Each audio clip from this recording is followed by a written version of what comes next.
Anyway, logging or not logging, you came here. Thank you for coming. So you all are here to listen to your seniors. Now you all have been listening to us enough now. So you all are going to listen to your seniors today. So I'm just going to introduce them to you, and then I'm going to hand over conducting the whole session to them. Okay? So the PeMSAA has been organizing this session for about the past 4 years for the students to learn from the experience of their seniors.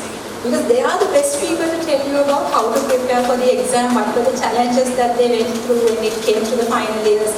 Not just the exam, just the final year as a whole. Now you all have gone through nearly 3 months of your final year. How does it feel? Oh crap, right?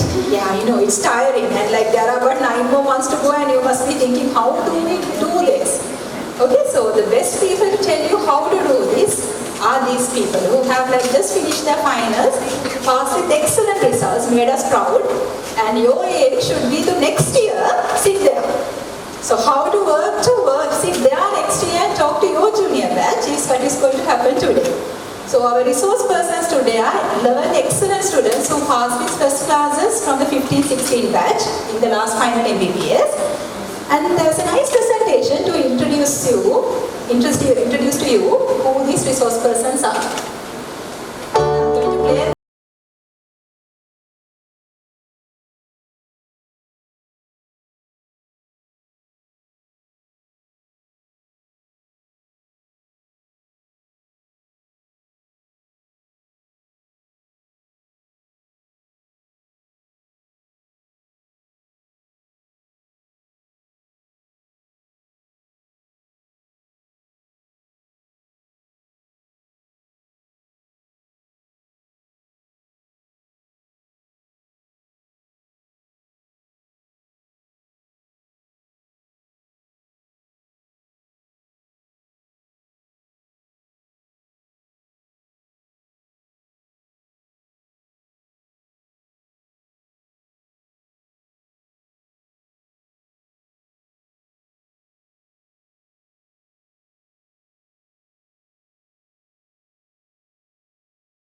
Hello.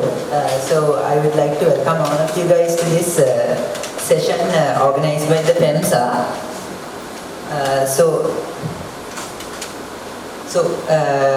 this is where you guys are now, right? So you guys, you're the 2016-17 batch, so you did your A-levels, and then the results are out, and then you came to the medical faculty, and here you are, right? So you guys have been for like almost 6 years now, and I think finally you can see like the end, the light at the end of the tunnel. And trust me guys, we also have been in the same place where we have been here for like almost 6.5 years, and at the end we could finally see that okay, now we are coming to an end. And so this is what's left for you guys. So you have passed all you have done all your semester exams, and then what remains is the final exam, and that's going to be in January next year, I think. So yeah.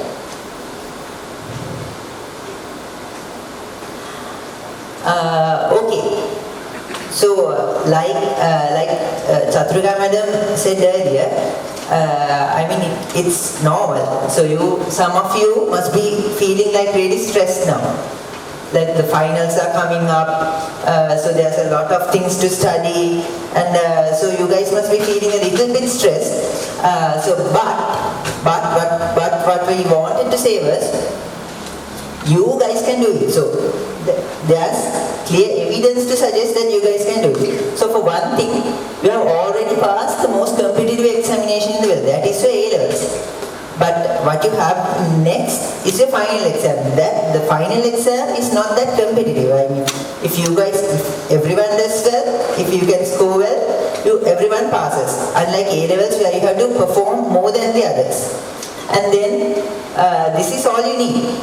What you need to pass the exam is 45% for the theory component, 50% for the clinical, and 50% overall. So that is basically what you need. So if you take the MCQs for example, so if you have like 100 MCQs, 100 statements, what you need to get correct is 45. So that is what you need to pass. So that's really easy.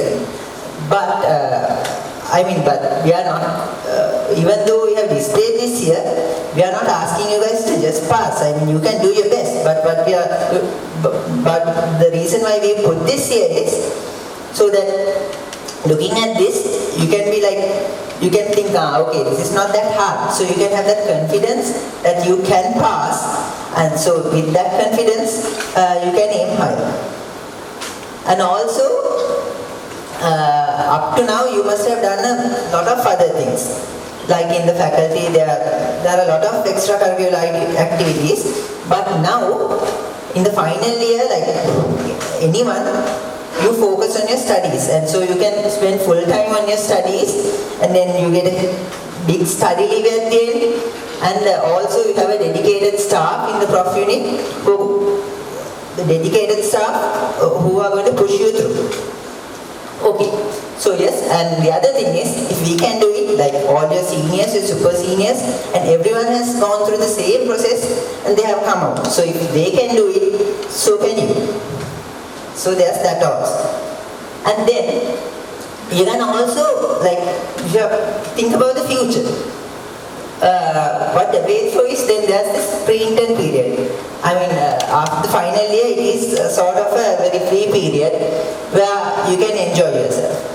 And then, if this is what you want, if this is what you're looking forward to, there's that also. So there's a parade of weddings. So you can think about that as well. And also there's the money, but not that much. But still, you can get some money, and you'll have enough to not ask from your father and mother for money. So anyway, like I said, if we can do it, so can you. So then why are we here? If you guys can do it, we also know that you can do it. So why are we here today? So what we are going to do is, we are just as your seniors, we'd like to tell you some tips, tricks, and some things we have learned over the years, some things that could help you to prepare for the finals, to make studying and make your life easier. So that is basically what we are going to do. And so you can go from a pass to a class. So my colleagues, now this is what I wanted to say. Now we'll get to the serious part of the lecture, and my colleagues will continue from here. Okay, so this is based on popular request from your batch actually. So we thought we'd talk a little bit about prof appointments and how to face them. Right now you all have just started the third prof appointment, and I can tell you right now that there's more than enough time to fall in the right track and to get to sort out what you want to do for the finals from now itself. Don't think you don't have enough time, because this is the perfect time to start. So I'll give an overview of what we'll be talking about. So in PeMSAA, I'm not sure about how it works in other faculties, but the prof appointment is extremely structured. So you all would probably know that by now, after facing 2 appointments. And it's up to you to use this for your benefit. So there are timetables and there are appointments within appointments, and you have to use them in a proper way so that you don't waste time. And my advice is that before going into an appointment, it's good if you can have a list of long cases and short cases, and basically what you want to achieve by the end of the appointment. And this won't take long, just the night before the appointment or something like that. Even now, even though a week has gone, you can sit down and try to make that list. Then there are lots of ward classes and inward learning, like so much. And this is actually the gold standard, not just for your clinical exams, for your theory as well, because they cover so much material. Everything you need for long cases, short cases, it's all there. You just have to pay attention. So don't cut these classes and don't think it's a waste of time. Everything matters. And then the teachers. So we have a very dedicated staff. More than our lecturers, they are mentors, and you can get close to them. You can ask them questions. They like us interacting. And don't be afraid to discuss with them, get involved in management, and get the maximum from them. And also, at the end of the appointment, just ask yourself, have I achieved the skills that that I need from this appointment. So can I take a proper history and examination within the time limit, and also the procedures. So as an intern, we'll need to know how to do procedures with confidence. So can I perform the procedures expected of me? And finally, I would like to say that you shouldn't harass your patients. If so many people are examining a single patient, you might as well not examine that patient, because there are enough patients in the wards to go around. So at the end of the prof appointments, you'll be left with 3 to 5 revision weeks. And there are some pros to it and some cons. So one aspect that you all might be thinking is you'll be very stressed, because you'll be everything will be revised and you might not remember, so that will cause the stress to build up. But at the same time, pros would be that it's a good chance to refresh your memory. Everyone forgets, it's normal. And they have exams, the theory exams, mock exams. Face these like they're your real exam. That makes a big difference. Don't think it's just a mock and I don't need to do it and stuff. Face it, and also get the feedback. And importantly, there are long case and short case discussions going on every day. Get involved with them. Try to present, because when you present, you lose your fear and you get a lot of important feedback for the exam ahead. Then this is easier said than done. Daily MCQ and SAQ practice, that's what I've written there. But try to get something done, like at least 1 or 2 MCQs a day. Sit with your clinical group. They are the best resources. Sit together, use a software like Notion or some other method to keep your notes, and practice, because practice is what makes it perfect. So I'll just be talking about 3 of the appointments. When it comes to medicine, time management is key, because it's a very hectic appointment, so there's a lot of material to be covered. You need to know how to balance your inward training and self-study. So I was trying to cover at least 1 long case per day, and that didn't always work, but what I can say truthfully is that there wasn't a lot of self-studying that I was doing. But during the ward work, I would read up about patients, and I think if everyone does that, you can learn a lot more than you learn from just textbooks. And even though you can't be doing all your theory perfectly, you can try to gather your study material, because you can't be preparing from scratch at the beginning of the study leave, because you'll be very stressed out. At least try to gather what you want. Then during the appointment, there's a compulsory THO week. So my advice is that you shouldn't think about theory at all during this week. Just focus on learning procedures, getting involved in management, trying to be a good HO, because this is going to be one of the most important weeks. So don't go to the hostels and cut it early and try to get out of it, because this is a very important week in that entire appointment. And finally, you'll have your in-course assessments, auspice, emergency vivas, and the case reports. So all those will make a difference between a pass and a distinction, and even a pass and a fail sometimes. Then pediatrics, again, very hectic appointment, lot of material covered. But the important difference is that there are student-generated ward rounds, and some of you all might already be knowing about this. I cannot stress the importance of this, because there's so much learning from each of your colleagues, and also within the ward, you can cover all the patients and see the management of all the patients, not just one. So please go for these student-generated ward rounds. It's just an hour or 2 of your time. And the department gives mini-sex forms, which are like the forms which are given at the beginning of the appointment. You can go to the ward in 2s and 3s and use these forms to time yourself and take short cases, because the same marking scheme is what is used at the exam. Then SPSCH, it's an untapped resource, I think. There are so many wards, so many patients, so don't be afraid to use it. And then there are guidelines, and recently the concise textbook, which has been published by a lot of the lecturers. So they are more in keeping with our current practices, unlike Illustrated. Illustrated is a good textbook, but I would suggest using these resources as well. And finally, the end appointment exams, don't take it lightly. They are the real deal because they give you the exact same simulation as the exam. So try to face it as if it was your actual long case, your actual short case. It doesn't go wrong. Then psychiatry.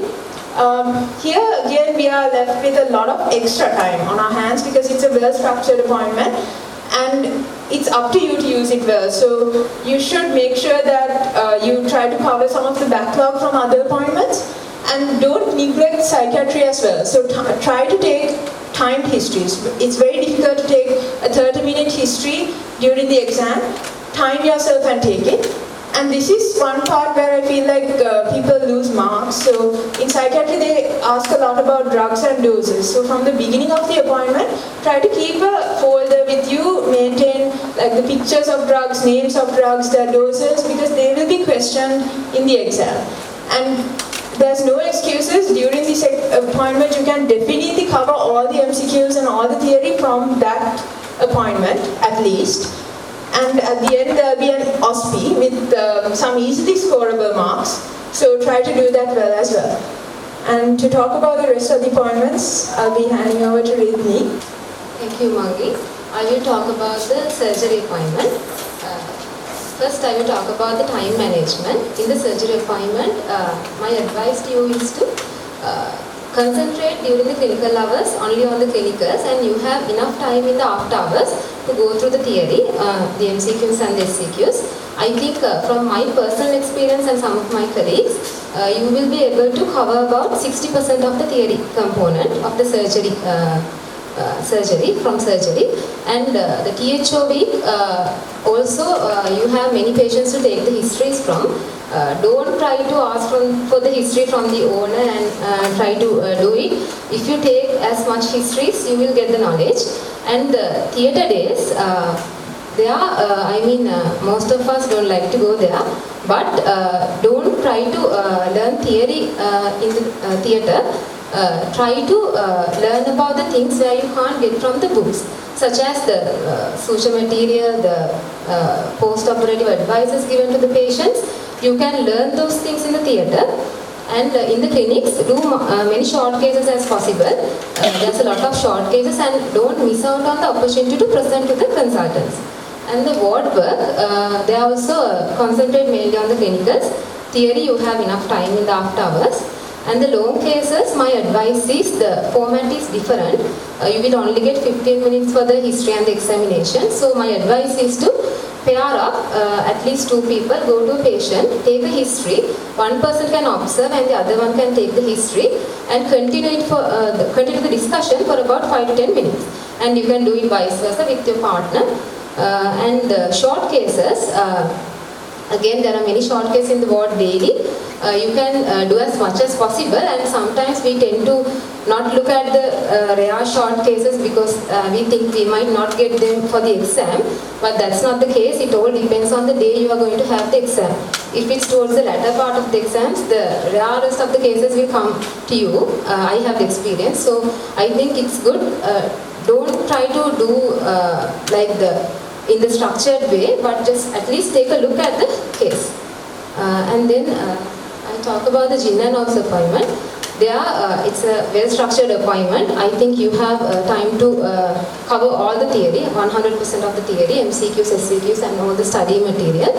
The THO days, you can achieve many clinical skills, I think, because they allow you to do all the procedures there. In the clinics and the labor room, 2 most important weeks, not just to pass the exam, but when we are working as house officers, these skills will come in handy there. And the skills lab come there, and for the OSPs, I think there's a lot of stations there where you can practice in session of IUCDs and things like that. Go and practice. They will also help to prepare for the end appointment OSP. And the long cases, the time you are spending in the obstetric ward, my advice is to take at least 1 history during a 7-week appointment. All the long cases will be there in the ward, so at least take 1 history from each long case and keep it, so you can read it before the day of your clinical exam. The gynae ward and one examination per day is a must in the obstetric ward.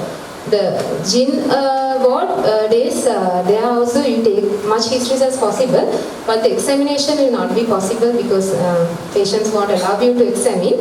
But Erandi madam does classes each week, so don't cut them and go there, and she let you touch and get the feel of it. So that's all I have to say. Now Isru will continue with the presentation. Okay, so I'll be talking about the clinicals. So one reason that why clinicals are important is that it is one of the areas where a lot of you guys, as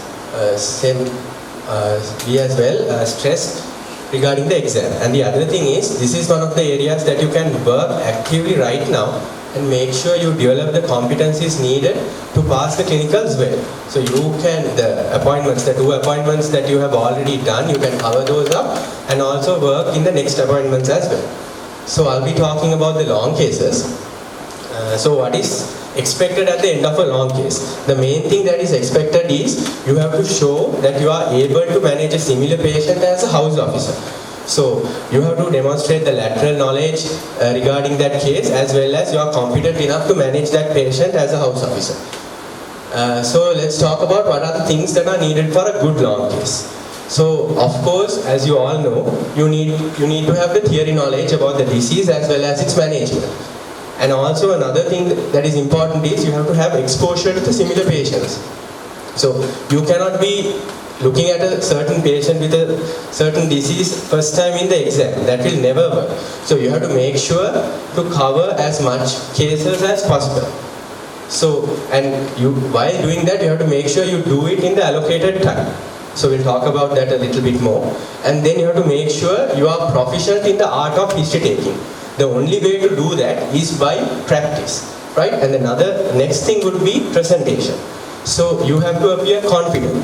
So you are going to be a doctor, you are going to lead patients in the society. So you have to have the confidence and the knowledge to handle. So, and you have to demonstrate that in your presentation. The next thing would be the language skills. And also you'll have the ability to face challenges and also adapt to the scenarios that are put forward during the discussion. If you go with a rigid mind to your discussion and try to accommodate everything that you are thinking, then it is very difficult for you to move forward in the discussion. You have to be able to adapt to the questions that are asked from you and go with the flow. Then also another thing which was stressed previously by the previous presenters as well was you have to experience the ward procedures and the management. So these things are consistently being asked in the exam. You have to make sure that you experience these things, because reading something or looking at a video, that will not work for you because you cannot explain the thing as you saw with your own eyes, right? So you have enough opportunities in the ward, but you have to look for them actively. So work as groups, look for them. So the main way to clinicals is working in the ward. I know many people have told you this, but I'm reiterating it to you guys because you have enough time to make sure you do that and also compensate for the things that you have missed. And also there is a component of luck as well, but the way to make sure that you mitigate that factor is by covering the other bases. So that is how you can move forward, make sure that you control all the things that you have to control. So now I told you the things that are needed, so then what are the things that you are supposed to do to get those things?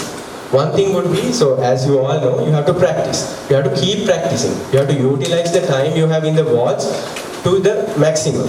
Make sure you see a lot of patients, practice on them. Then it is not only enough to take the history and the examination, you have to make sure that you present it to your colleagues. This is a two-way street. One thing is that the person who is presenting will develop the skills of taking the history, the examination as well as presenting it.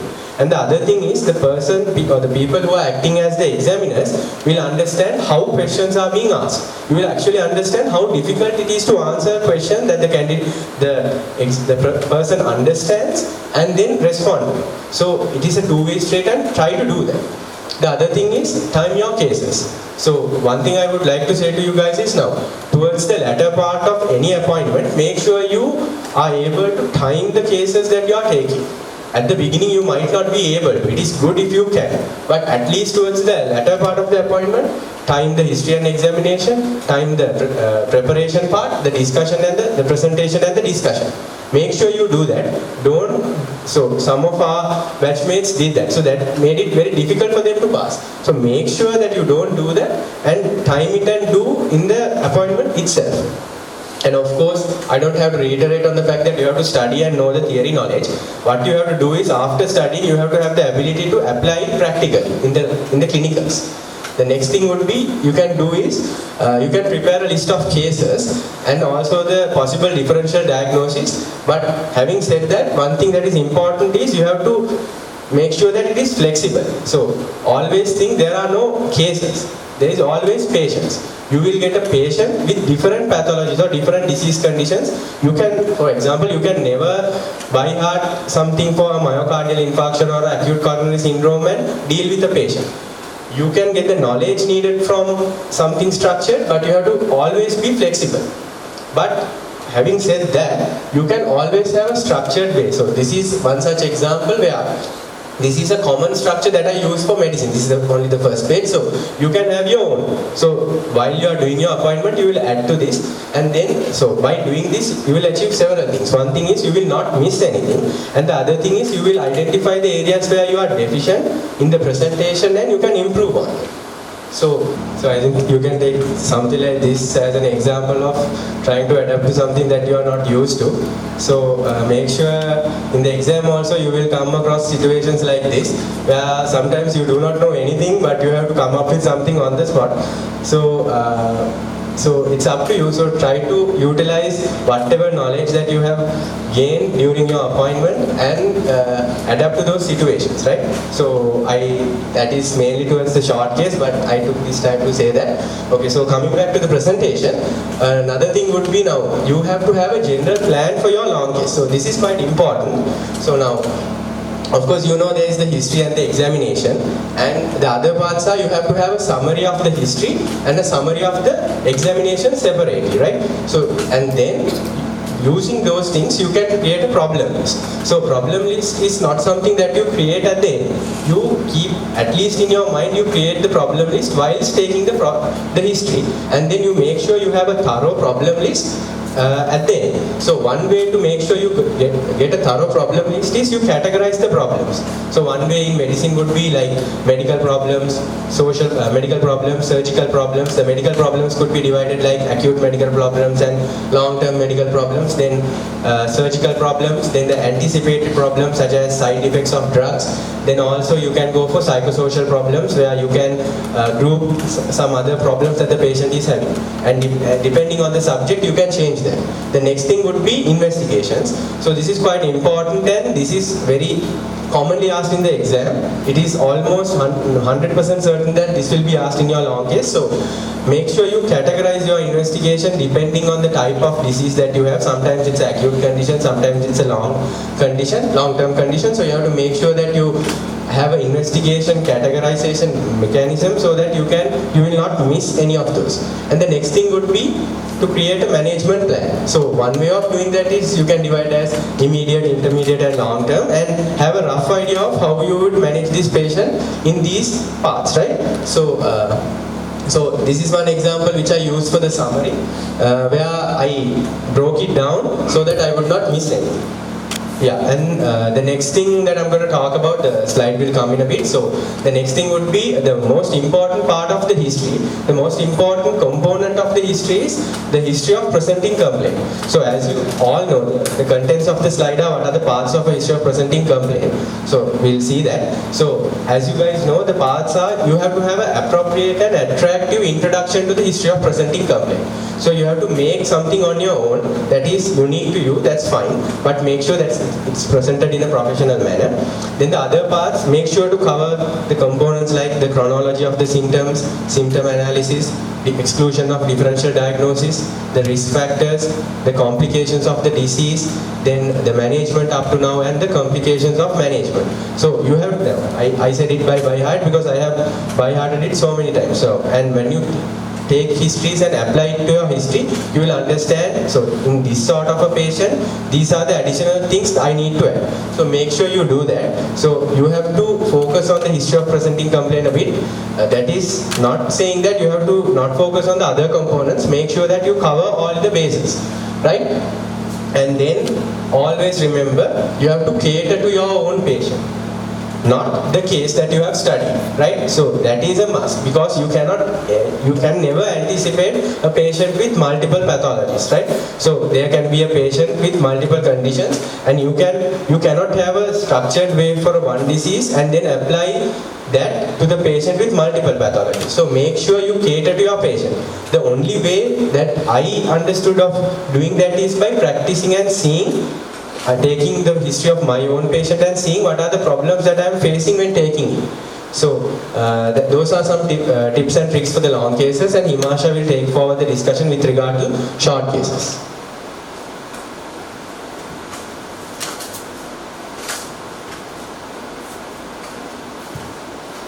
Thank you, Isuru. So I'll be talking about the short cases. So now the important thing about short cases is what do they expect from us. So what they want to see is if we are competent in our standard examination techniques, and if we are able to identify and interpret the clinical signs whilst forming a management plan. So it's a very short time, and this is the basics of what they want us to do. So it's not like the long case. You have to remember there's less time to do and there is less time to think. So you need to be able to find the clinical signs and do everything within the short given time. Okay, so I'm talking about what is needed for a good short case. So just like the long case, theory is always very important here. So you need to know the theory about the disease, and the special point here is the clinical signs. You need to know the theory behind the clinical signs, what you're looking for, where you're supposed to look for it, what it's supposed to be like. You have to have good knowledge about the clinical signs and a basic idea about the management. So to do this, you also need exposure to similar patients. So a lot of exposure is good. So if you see the patients in the ward, you should see them as much as you can. And there are some cases which you may not see when you are in the ward. So try to see like at least online, a textbook, something. And time management, like I previously mentioned, time management is the most important thing when it comes to short cases. And in order to manage your time properly, you need to have a sound clinical technique. And for that, the important point is you need to pick up the hard clinical signs. People might tell you there's hard clinical signs and more soft clinical signs. So usually in a short case, what they'll expect from you is to recognize a hard sign. So, and then you should be able to interpret the sign that you have found. And always remember, just like the long case, you have to consider the patient as a whole. Don't just find one clinical sign and then go behind that. The patient may have another sign that you may have missed, which may not be related to the initial pathology. So always treat the patient as a patient, a whole patient. And regarding the presentation, so you have to think on your feet, you have to have speed and avoid conflicting statements. This is very important. When you're presenting, sometimes in your head you might realize what I'm saying is not matching with the findings that I have presented. So then always consider either you have interpreted your finding wrong, or your diagnosis may be wrong, or you may have identified a softer hard sign and you may have missed the most important one. So always consider that when you are presenting your cases, and thing that I would recommend is if you are finding it very conflicting to present something, just tell them your thought process. I would expect this to be there, but this is the finding I found, or something like that. Just make sure you can back what you are presenting. And of course, there is a component of luck as well. So what should we do to prepare for the short cases? The best thing you can do is to create a standard approach for each of the short cases. So you can make your own one to suit you. You can use standard textbooks and ward classes. Ward classes are very important to learn surgical techniques and medical as well. And then standard videos. So if you guys have checked, especially on YouTube, there are official videos that have been uploaded by our departments. So check those videos because they are very useful. And of course, practice is the most important thing. Practice on your patients. So even on normal patients, anybody you can just practice and get used to the techniques. And when you are practicing the short cases, examinations, time them. And it's important, time your examinations and also time your presentation and how you are going to present it. Because you need to do that fixed amount of time as well, not just the examination. And like I previously mentioned, you need to experience the common cases. So ward work is the most important. And it's useful to have an algorithm in your head for the common short cases or the common clinical signs as to this is the probable diagnosis. So if you have that in your head, it's easy for you to interpret the clinical signs. And also prepare for the discussions, and always it's best if you can practice with your colleagues as well. So you have to, especially with short cases, you have to expect that it's going to be a little bit of a challenging situation. So practice so that you will be ready for anything at the exam, especially since in short cases you'll usually have one after the other. So just because the first one was not very good doesn't mean that it should affect the next one. So be ready, it's going to be stressful. So always practice and be confident when you go. So just a little summary on like the structure of the short cases. It changes depending on the subjects. So for medicine, you will have 4 continuous short cases with the main systems, and all of them, the general structure is you start with consent and inspection, palpation, percussion, auscultation, same thing you've learned, and then it changes depending on the system. And when you're presenting, you have the option to either present it as the complete examination, like I start with inspection, palpation, like that. Or if you are confident enough, you can just present the significant positives and the negatives. That will save time for the discussion. But that depends on the situation and it depends on that case at that moment. And the discussion, it also carries a lot of marks. So you have to mention the diagnosis or the differentials, as well as the investigations and the general management. In the short case, they'll expect just a general idea. So if I talk about pediatrics, it's similar to medicine, but remember there's procedural flexibility because you're dealing with children and they will not act the way that you expect them to act. So you don't have to follow the proper order. And in any of these cases, you can, if you're unable to do something, you can say, I wanted to do it, but I was unable to do it because of certain reasons. You can just say whatever is in your head, so that they know that you didn't miss it, but there was a reason behind why you couldn't do it.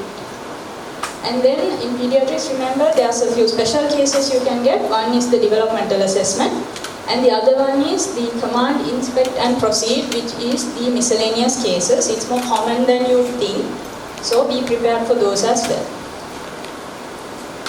And in surgery, so like previously mentioned, for each case you will have a different technique. So lumps, hernias, thyroid.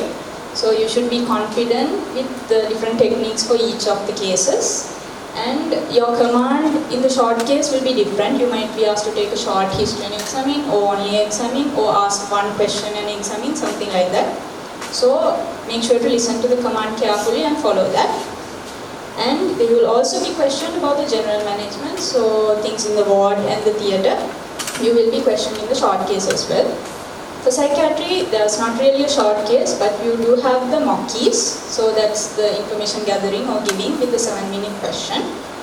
And in obstetrics and gynecology, there is no short case, but in place you will have 2 long cases. So this is just the timing composition that we got for our exams. You guys can refer this later. I just wanted to highlight some points in this. Remember, in the medicine long case, since you have 40 minutes for history examination and preparation, you will be having the 40 minutes. So you, for us at least, we did not have time in the middle to write down problem lists and summaries. So you have to do it while you are taking the histories. So practice that now itself, so you're not surprised by it when you go for the exams. And in surgery, now we have observed history taking. So that's why it's better if in the wards you can practice with someone observing you. And also in the short cases in surgery, there are 2 bays with 10 minutes each. You'll be asked to do as many short cases as you can, but in our exam at least, it was recommended at least if you can do 2 per bay, because you'll have 2 examiners for each short case. So then if you can go for a minimum of 4, that's good, but you can do more if you have time. And in psychiatry, an important thing is you have 15 minutes for the presentation and discussion, so you have to be quick when you're presenting, so always practice presenting the histories as well. That's all for the short cases. Now Kavita will talk about the theatre.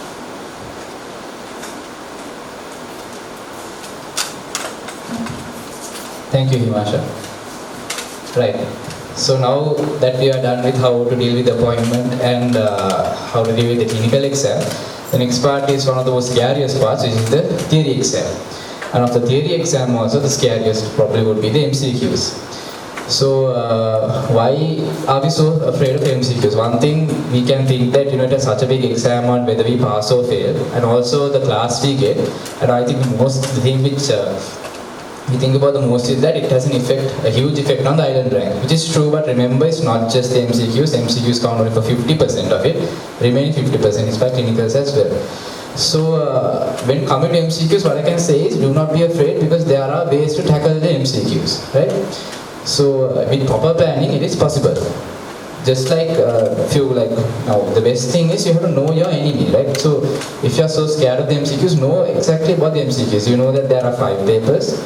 Except psychiatry, for the others, there are 30 single best answers and 20 true false. And and then for psychiatry there is this the other way around, 20 SBS and 30 true false. And in the surgery now, I think starting from our way and for you guys also, there's going to be 70 MCQs, right? Again, there are 40 SBS and 30 true false. So anyways, you can get rid of your fear for the MCQs by preparing for it well.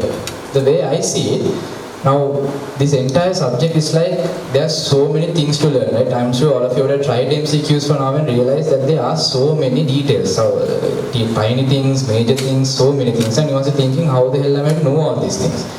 So just like when someone is swimming in the ocean, it's pointless just flapping about. You have to have a direction where you're going. So the best guide to give us direction when it comes to MCQs is the past papers, right? So that's what I'm saying, base your studying entirely around the questions. So how do you do this? So select a certain section, right? So for example, let me take medicine, let's say cardiovascular. So we have this thing in our minds where if we want to try the cardiovascular questions, I have to read about cardiovascular system before I attempt it. So that kind of thing must be there in our head. And let me tell you, that never happens. If you say, okay, so I'll spend today, tomorrow and day after reading cardiovascular, and on the day after that I will do the MCQs, and that will not happen. You will not finish it in 3 days. There's so many things to learn. So therefore, skip that part. Start with the questions. So then when you take a question and then you might think, I don't know anything about this question. It's so vast. But that's okay. So what you have to do is, if you start a certain question and then you read it and you realize that this is so difficult, but then you go back and read a resource which describes that particular MCQ, whatever area that MCQ is on. So that resource could be a textbook, it could be a lecture note, it could be a board class, whatever that suits you. So that is how you have to attempt. So the first time you might try it, you might take 1 to 2 hours to finish even one MCQ. The next MCQ is on a completely different section from cardiovascular, that will also take time. So like that you realize sometimes it's pointless. But let me tell you this, the more you do them, when you get to a certain level, you realize that most of these things are based around the same area. It's just different angles of the same area. So do not give up in that.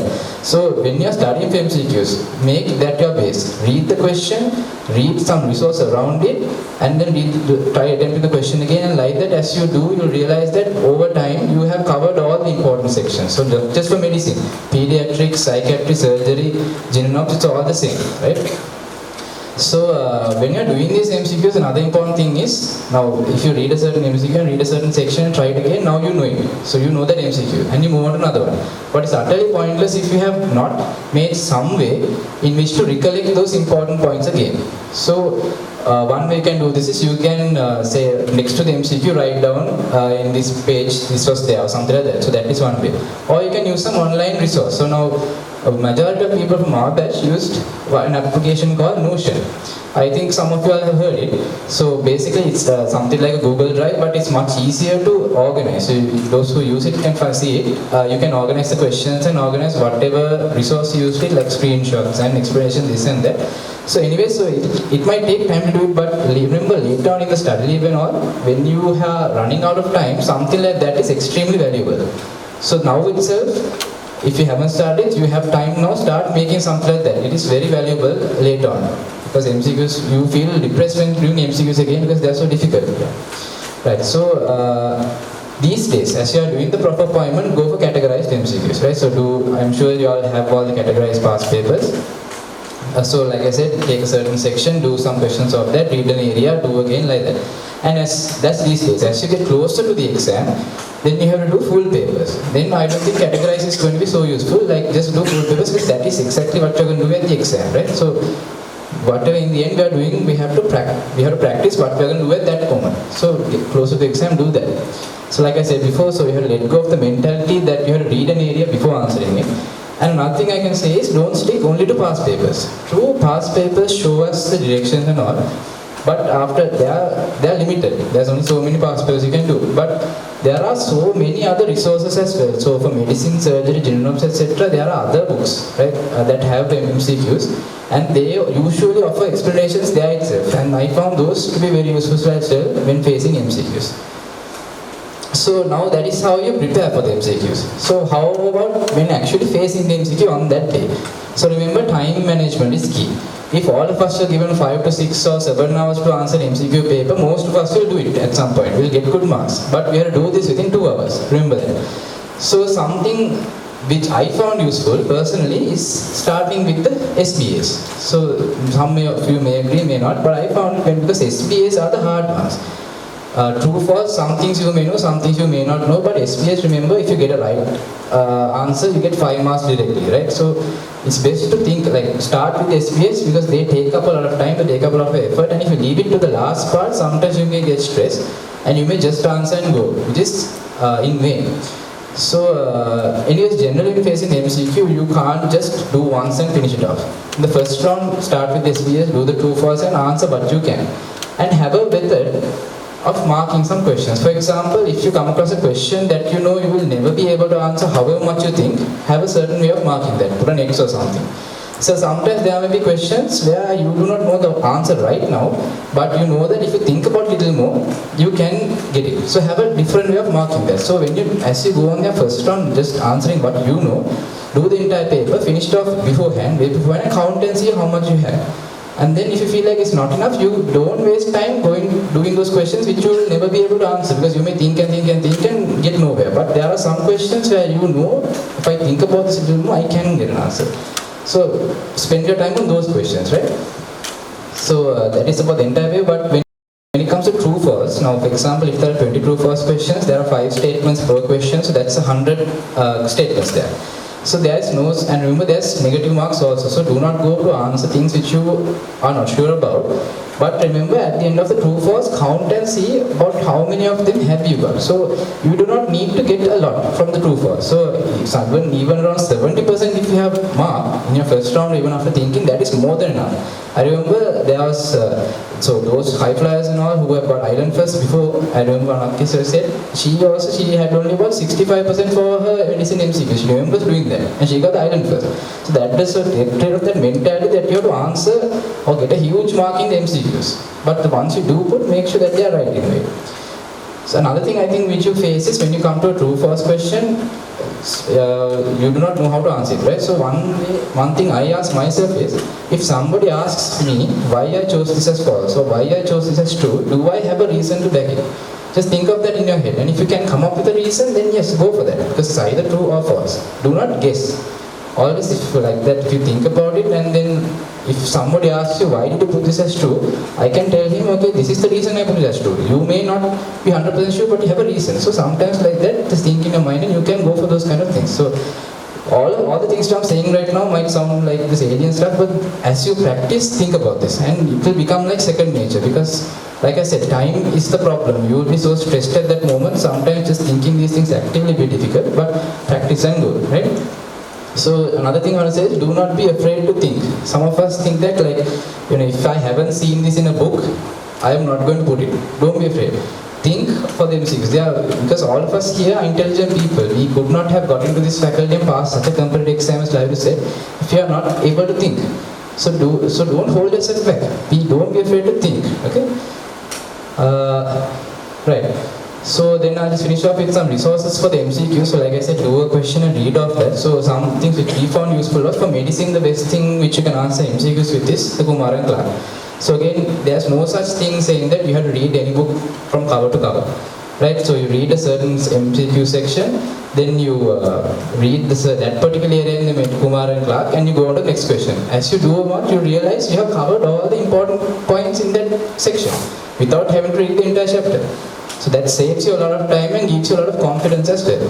So anyways, so for medicine, Kumar and Clark is good as well as Charm Research Notes. Then for surgery, they recommend Bailey and Love. But then some of us use that. But personally, I found this other book called SRB's Manual of Surgery. I don't know whether you've heard of it. That is an Indian book and is kind of tailor-made the management and all for our South Asian system. So that may be useful. And there's also a surgery MCQ theory guide made by our senior batches. I don't know whether you have it, but if you don't have it, find it because that is somebody has made. But I said right now, gone through the MCQs, got the relevant resources from textbooks and made it as one document. So that's very useful. Then for children of course, Iranthi Madam's SP and multiple choice books are the best because that management is tailor-made to our Sri Lankan system. Now books like 10 Teachers, their management is somewhat different from management happening here. So make sure the SBA book you read, very useful, and also True False as well. For pediatrics, illustrated textbook is good, as well as there's a new book called Concise Textbook you would have heard. It's made by, so Asri sir is one of the authors, and it's made by the people who make the examinations or they make the MCQs for us. So they ask a lot of things from that book. So make sure if you can use that as a resource. And for psychiatry, the Oxford Handbook is the best for MCQs because a lot of those fine points you cannot find anywhere else, not in the lecture notes or in Hangal's book. But and Hangal's book also can answer majority, but some points are there only in Oxford. So next is the SAQs, but like I said, so this is if you can take one point away, it's do not be afraid to start with the questions. Do not think I have to know an area before doing a question.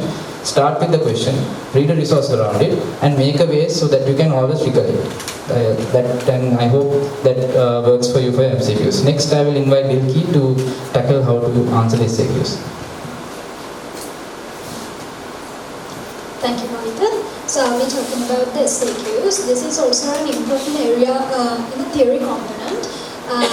It is required to pass the exams, but most of the time this is underrated. Most of you don't care about this.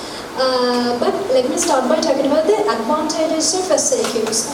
The first one is these SAQs are usually comes as in a larger area, unlike the MCQs, which where focus is on very finer points.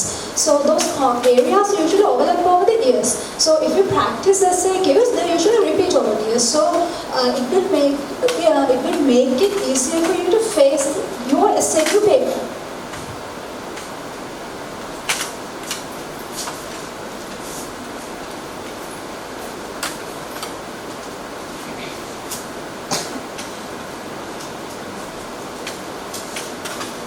Yes, and another advantage is, unlike MCQs, which carries fixed marks, those marks can be changed in SAQ paper because it's dependent.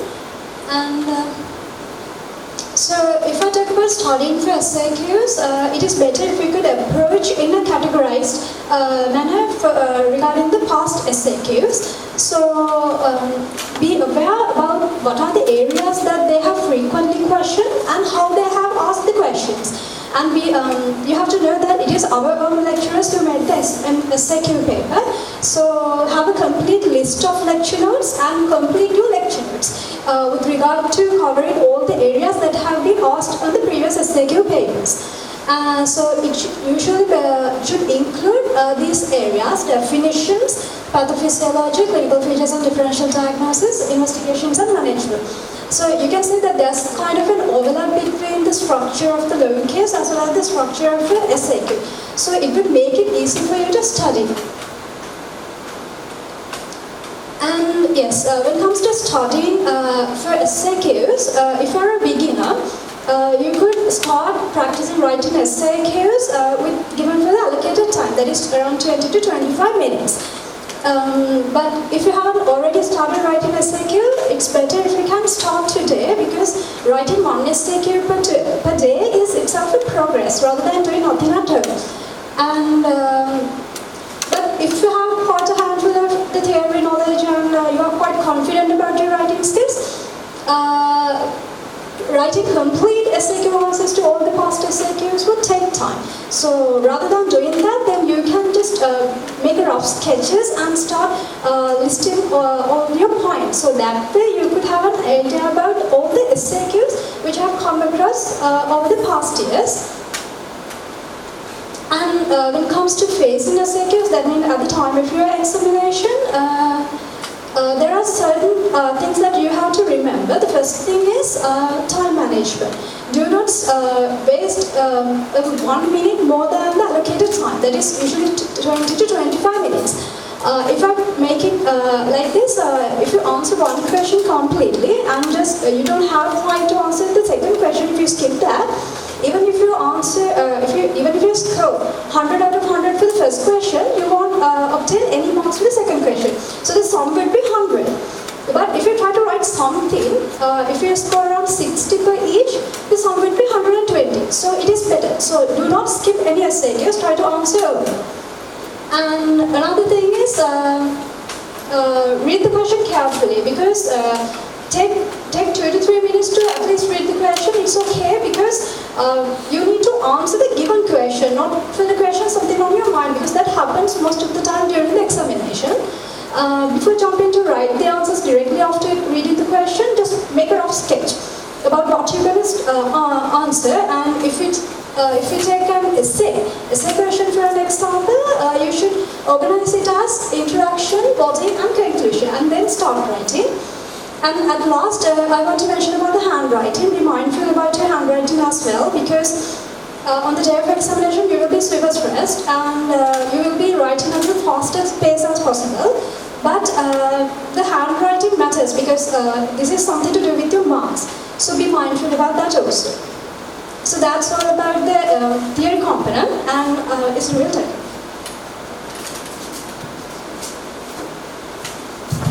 Okay, so I am going to talk about how to plan the study leave. The study leave is an important time period you will face in the future. So you will get a study leave about 6 weeks. Ideally 6 weeks is the time period you might get.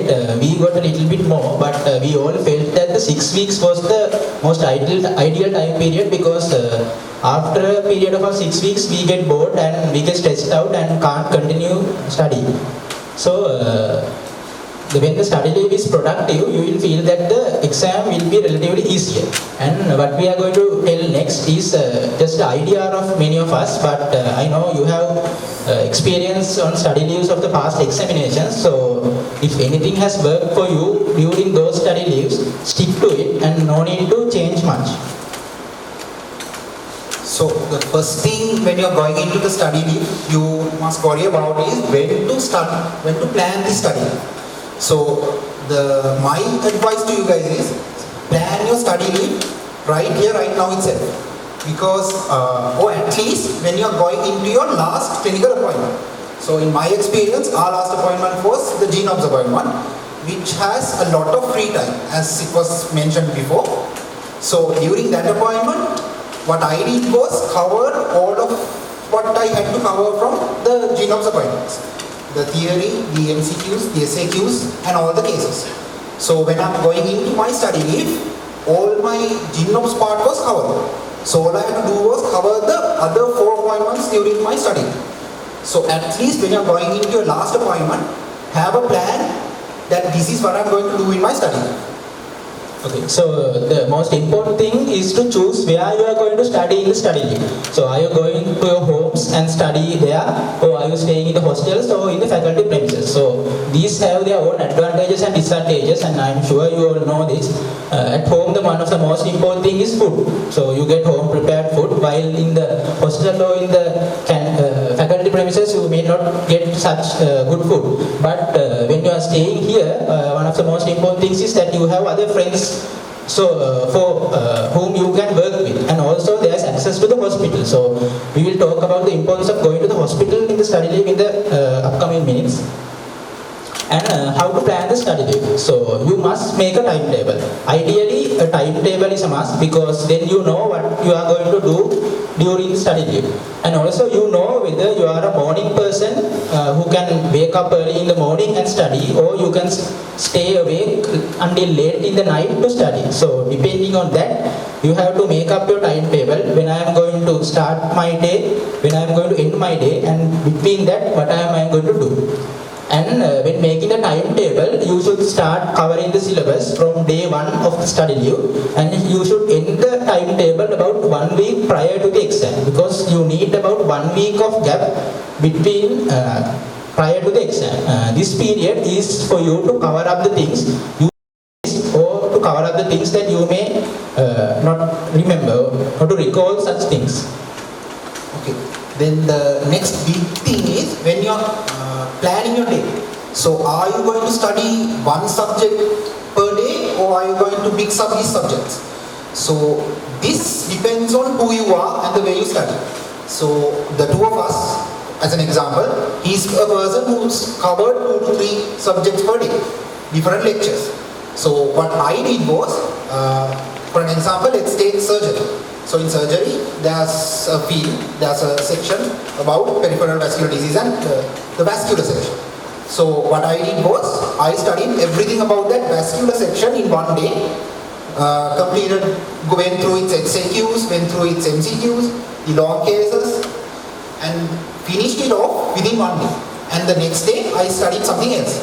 So when I'm doing this, I made sure that things matched. As an example, now we have a hematology lectures in our medicine, and then you have a hematology part in your pediatrics. So if you're doing the hematology part in your medicine on Monday, try to get the hematology part of your pediatrics on Tuesday, so that you have a relevance with the 2 days and you can recall your knowledge from Monday. And if you're mixing up these subjects, as some of us did, again, try to put together subjects that go together. The same example. So then you have some relevance when you're moving from one subject to the other. And one advantage of mixing these subjects would be when you are doing the same subject over and over for the whole day, you're bound to get bored. And when you're mixing up, whenever you're bored, if you can mix up these subjects, then it might seem easy. So again, I would like to emphasize, like for different people within you, this will be different. So choose something that matches your style. And then the other thing, one of the most important things, as Pavita mentioned, I would again like to emphasize the exam-oriented study. Once you are towards the end of the study or towards the end of your clinical appointments, you will understand that you have so much of textbooks, videos, lectures to refer. Unlike your other exams, like your semester exams or even your A-levels, here the clinical exam, you cannot go to the clinical exams with 100% of medical knowledge. You will always have to leave something behind. And this exam-oriented studying will help you to leave what you least want behind. So you will learn from these SAQs, MCQs and get the knowledge and take the most relevant knowledge into your study leave and into your exams. So please focus on that. So then I will come to the other part, the lectures, books and short notes. Especially during a study leave, what I think is if you are going back to your textbooks, the Kumar and Clarks and the Bain and Lux, you might not have enough time to study all of them. So it's better once you are when you are entering this study leave, to keep your notes prepared while in your clinical appointments, so that you have these short notes or these small areas from those books with you to study.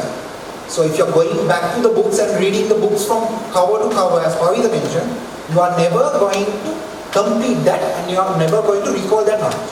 So always focus on what is important and keep that part with you, so you can always refer to that only during a study course. So this is a timetable that one of us used. This is again a mix of both these methods that we talked about. So you can just glance it over, but make your own timetable and stick to it. And always, as Isuru mentioned, keep some part reserved so you can cover up what you have missed and to revise what is most important before your exam. Then another thing, so I know that some of us like to study alone, then some of us likes to study in groups. But one important aspect is always when you are studying in groups, not studying, you can study alone, but discuss what you study, discuss MCQs or SAQs with someone, one person or a small group. So when you are doing this, you will revise itself and you will get the knowledge that the other person has. So he may have studied some other book that you didn't, and he may have something else that you would like to know. So always do something with a group, especially during the study. Have some close friends, maybe your clinical group, maybe your roommates, maybe your partners or whoever, and keep a little time each day to go through some MCQs, SAQs with them and discuss and share their knowledge. But make sure these MCQ groups not to be very large.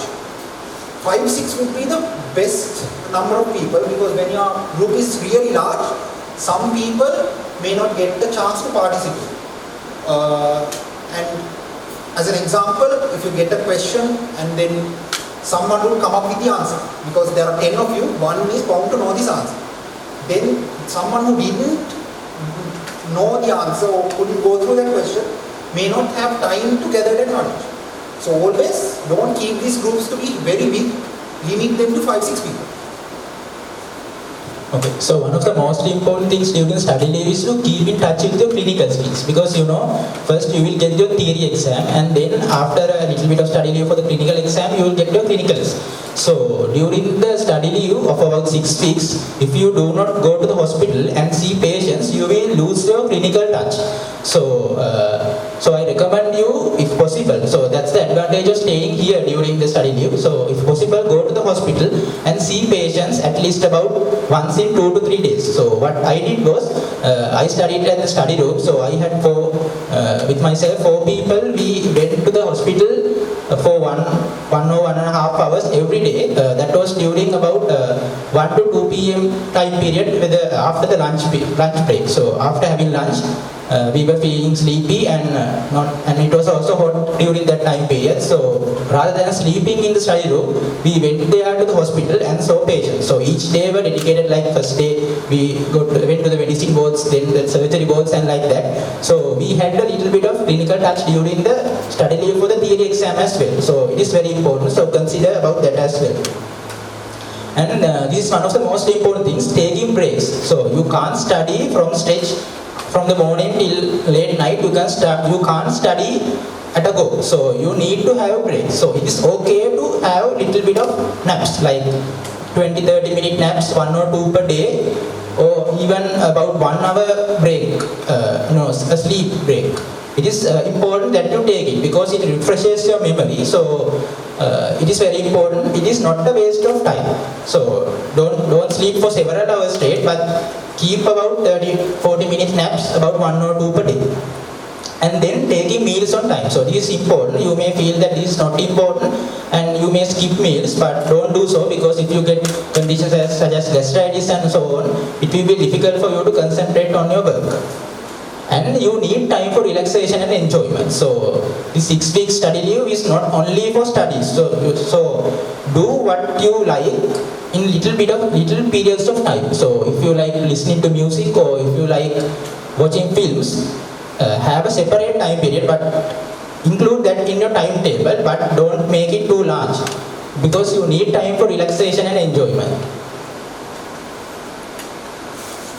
And coming back to the days of the exam, this is an important time period. Now you have suppose you have medicine on Monday, so at that week you will have all 5 subjects on the go. So in the morning you will have the MCQs, and in the evening you will have SAQs. So starting at about 9 a.m. and until about 5 p.m.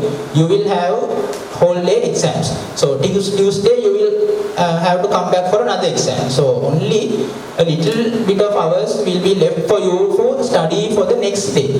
So this is a very small period and you can't study or revise all the things you have done during your study leave and the clinical appointments during that short period of time. So it's very important to get some sleep before coming to an exam. Do not come to an exam feeling sleepy or feeling stressed. And one of the most important things during this period is think positively. So rather than thinking what you have missed, think of what you have studied. So think that I have studied these whole areas rather than thinking of the areas that you have missed. And also revising during this time period, the revision sessions, it's ideal if you refer to your short notes and MCQs and SAQs. You can't go through all the lecture notes during this time period. And then you will have the clinical exams. So after theory exams, you will get about 2 or 3 weeks of study leave for the clinical exams, and then you will have the days of the clinical exams. So you have to plan this study leave of the clinical exam as soon as you get the timetable for the clinical examination. So I'll tell you a bit about that. Each of you will be having a different timetable for the clinical examination. So what we had was, each of us had 6 days of clinical examination. One for the medicine short case, another for the medicine long case, and the other 4 subjects 4 separate days. So when you get the timetable, you will see that some of you might have 2-3 days or even 4 days in between 2 subjects. And some of you might not be such fortunate and you will have only 1 day, or you may have 2 or 3 subjects at a stretch. Each day you will have subjects. So that's why you need to plan as soon as you get the timetable for the clinical examination. So you will get it about 3 to 4 weeks before the clinical exam. So as soon as you get it, see what are the subjects you have first, see what are the subjects you don't have gaps in between the subjects, and then plan studying for that. And it's very important to go for hospital visits during this study leave as well. And as we mentioned earlier, work as in couples or in small groups of 3 or 4 people, and practice. So practice makes perfect, so you need practice for this as well.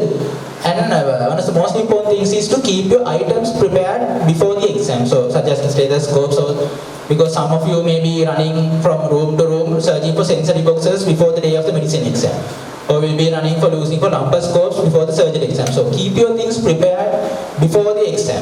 So that's very important. And also to say something regarding the days of the clinical exam, you go on that particular day, you perform something and come back, and after that you just forget about it. So even if you have done good or even if you have done bad in that day is over. So you prepare for the next days. For example, if you think in the surgery exam you have not done very well, but in 2 days time you have GYNOPS coming up, you completely forget about surgery and focus your attention on GYNOPS examination. There were many people in our batch who thought that, who themselves thought that they have not done well in their long cases or short cases. Some were depressed and very sad after coming and were telling stories that I couldn't perform well here, well there. But when the results come, they have good results. So that's very important. You don't know who the examiners are, whether you have got marks or you have lost marks. So because they will give marks. So after doing something, after doing your exam well or not well, don't think about it, just forget it and focus on your next exam. So that's very important. So to wind up the session, so if I give you some important messages for you, one of the things is plan your work. Plan your work from now itself and don't waste time.